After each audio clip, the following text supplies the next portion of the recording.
Please raise hands with questions.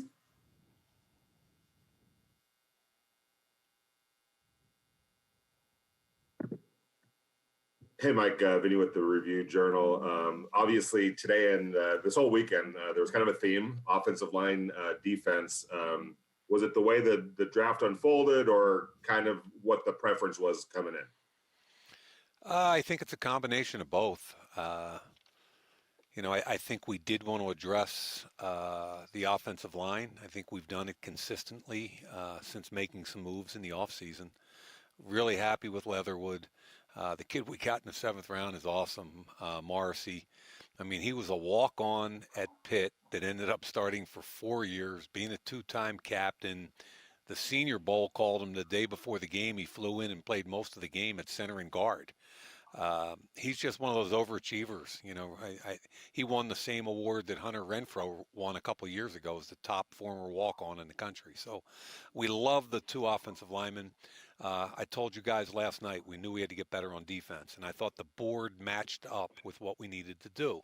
I thought one interesting note today was I had no intention of going here today. We had no intention of trying to get Tyree Gillespie, but at a certain point, he stood out like a sore thumb on our board. And again, it wasn't about need. It was about what we thought was a really good football player available much later than we thought he'd be available. So we traded up and got Gillespie. So we're really excited about that. But that's a long way to say, yeah, I think we knew we had to address our defense. We had to do it on all 3 levels. We're happy we were able to. And we also augmented that young offensive line some more. So very happy with the way it unfolded. Like, talking about the defense, as we've seen the last couple of years, it's not real easy for young guys, especially in the secondary, to come in and contribute right away. How much of the improvement on defense is going to be based on the Arnett's and Mullins and the guys who picked the last couple of years sort of stepping their game up this year and being the players you think they can be? Yeah, I think that's a huge part of it. I think there's I've talked to some of our guys from the last 2 draft class, especially last year. Like, okay, our production's got to be better from that group a year ago. The guys from 2 years ago have been pretty good football players, but we've got to get a bounce from that group last year on both sides of the football. In the defensive backfield, I think John Abrams is going to have a big year. He's in here working his tail off. Same thing with Arnett. We're looking for a bounce from those guys. It'd be great if we can keep them healthy and getting them to play at the level we expect. And then you combine it with the young guys we got in the draft, we're pretty excited about where we could be in the secondary. Hey, Mike, it's Tashawn Reed from The Athletic. I know it's kind of hard to know what you're going to get out of the rookies until training camp and the season gets here, but just looking at the roster on paper, how do you feel about the blend that you have of young guys and also veterans that you have on the roster? Yeah, I think, you go into an off season and you admit that you're not very good on one side of the ball and you've got to get better. So, it's been a process since free agency, trying to get better at all 3 levels. And I think we've got kind of an interesting mix.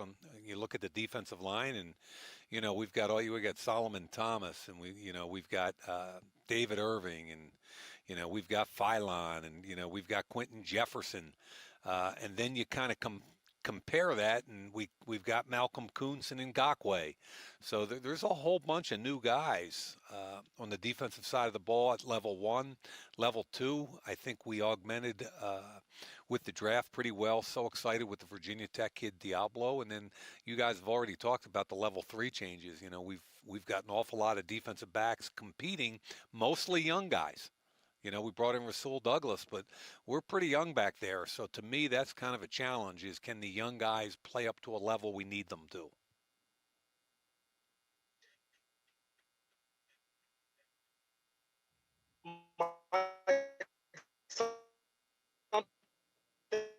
That you I can't hear anything. It's breaking up.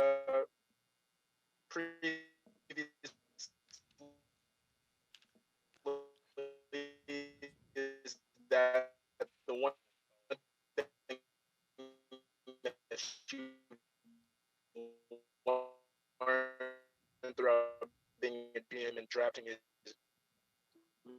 making sure that you go with your gut more making sure that you're What? really going with. Is it Mike, good? this is Hondo Carpenter from Sports Hey, Illustrated. Hondo, I apologize. I could not hear one word of the last question. So That wasn't me. So no, that I wasn't know, me, I know. so- I'm just saying, Oh. apologizing to whoever it was because I couldn't hear a thing. Hondo, please go. I asked you last night about the fact you got guys who are versatile and guys that are high character. So I'm curious, as you sit there as the general manager in that chair, how excited are you after free agency and a draft that you've accumulated so many high character and versatile guys for the 2021 Raiders? Hondo, we're excited about that. The first press conference I had here with John Gruden when I was first hired, we talked about foundation players, and I think when we stick to that prescription, we're pretty good. And we got a bunch of foundation guys. We got guys that love football, have a passion for the game, want to work hard, want to practice hard. We focused on that in free agency. We focused on it in the draft. I think John and I are kind of joined at the hip. That's the kind of guys we want in here, guys that are similar to us. You come in here for a reason because you love it. It's a privilege to be here, in my opinion and John's opinion. And I was on the phone with Jimmy Morrissey, and I thought the kid was going to jump through the roof. He was so excited. I mean, that's what we want. That's the excitement we want. Love the foundation type players, captains, guys that love to play ball. Love the versatility that you're talking about. The guy, Nate Hobbs today. People don't know much about Nate Hobbs. One of the most tough and physical corners in the entire draft. Why do we like him? Can play inside, can play outside, play special teams. He'll come in and compete his tail off. So that's kind of what we feel good about right now, is that we think we have a pretty good mix, and most of the guys here really love it. Hey, Mike, Jerry McDonald. When you look at all the guys you picked, I think the fewest games one of them has played is 39. You got other guys over, close to 50. So much experience. How much, in terms of college games, how much does that help as far as hitting the ground running? And because you're still not positive what your off season is going to entail. So what does that? How does that help get them going faster? It's a really good question, and the reason it's in this COVID year, 2 years in a row, right, with all the uncertainties. You guys have heard me talk about all the uncertainties. How do you collect information? And what John and I talked about leading up to this draft is let's hit it down the middle. Okay, let's get guys that love ball. Let's get guys that we've seen a bunch of their tape, that their college coaches stand on a table for, that we know are going to come in here committed to play at the highest level they can play at. So all that tape, all that history, the ability to talk to coaches about kids that were there for 3 or 4 or 5 years and played 30, 40, 50 games meant a lot this year to us. Hey, Mike, this is Vic. I wanted to follow up on the cornerbacks. What does Douglas bring to the mix, and what is your level of interest in Richard Sherman? What did you say, Rasul Douglas? What does he bring to the mix? Yeah, and what's also your level of interest in Richard Sherman? Rasul Douglas, we think, is a veteran. I mean, when I was doing preseason games for the Philadelphia Eagles, he played for the Eagles. His ball skills were outstanding at West Virginia. Loved the way he competed. And we think he's going to bring a level of professionalism, toughness, competition, and I like the fact that when the ball's in the air, he thinks it's his. As far as Richard Sherman, I really don't have any comment about that. Hey, Mike, can I ask you, you talked a lot, as you just mentioned, alluded to just a second ago, about the challenges the last 2 years with the COVID situation and all that. Kind of a two-part question. Just were you surprised that it went maybe as smoothly as it did this year, learning from last year with the guys you got, and just kind of how, as you mentioned, hitting it down the middle and so forth. And then just Alex and his visit to Las Vegas and seeing the facilities and just his impressions, your impressions of him visiting the facilities there in Vegas. Yeah, the first part of that, as far as just hitting it down the middle, and it really did mean a lot. And I think John had a consistent philosophy. I had a consistent philosophy, and together it was all about just making sure we felt comfortable with all these young men, and we do. As far as Leatherwood is concerned, he had a pretty good trip here, and I only got to spend probably 10 minutes with him. I mean, this is a busy weekend for in this building, but we had him out to dinner the other night. I couldn't be there because I was actually sitting in here, obviously, but everybody fell in love with the kid, and he's very serious. He's a yes sir, no sir guy. He comes from the infrastructure at Alabama. He's used to the structure of being in a football building and what those demands are at the highest level. So what I liked about him was he was about business. You know, one of the first things he said to John and I was basically, "Hey, I don't care where you all play me. I don't care. Just put me in. I'll play free safety. Let's go. I want to be part of something special."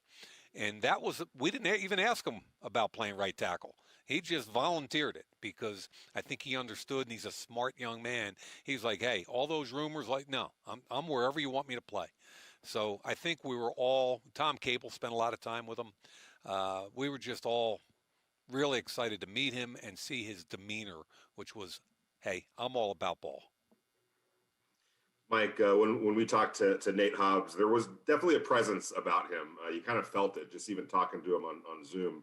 And he mentioned moving inside and playing inside and bringing the necessary toughness. Do you guys envision him starting there early on, or is it kind of a wide open thing for him? Yeah, it's kind of wide open, and that's what I like about it. And Coach Miles and I talked about it this morning because he was kind of one of our targets heading into today. And what Coach Milos really liked was the versatility of, he's a 6-foot corner that's played outside, that ran 4.45 and was probably the most physical corner in the draft. And we believe we can move him inside, and he can compete inside also. So that was one of the big things with him. And I'll tell you what was cool is about, I don't know, 6 weeks ago, one of my scouts came to me and said, you know, we got a guy that I think needs a higher grade here. And, you know, I want you to get your eyes on him.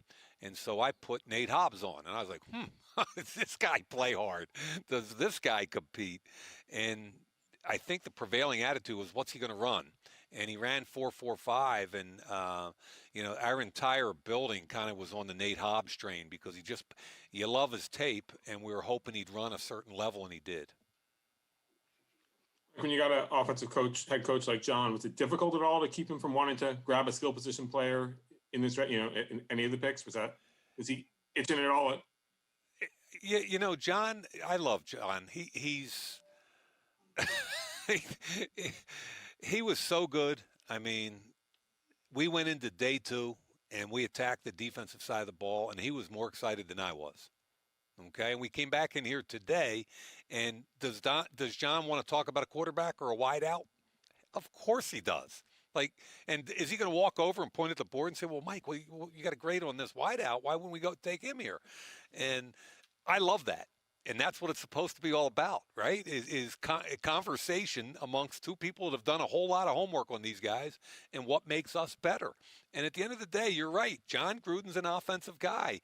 But what did we do all weekend?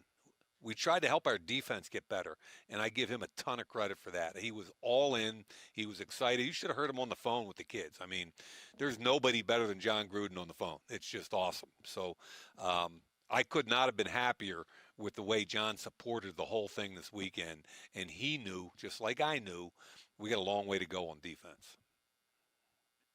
Hey, Mike, it's Paul here. Obviously, you're happy with your draft and you feel good about it right now. But now that it's done and you still got the UDFAs to get in the building and things, what now is the biggest question facing you going forward? Boy, that's a hard one. I think the most important thing, the biggest question right now is just still the uncertainties with off-season training program. You know, I think everybody around the league feels great today, right? Hopefully, everybody got a little better today and yesterday and the day before.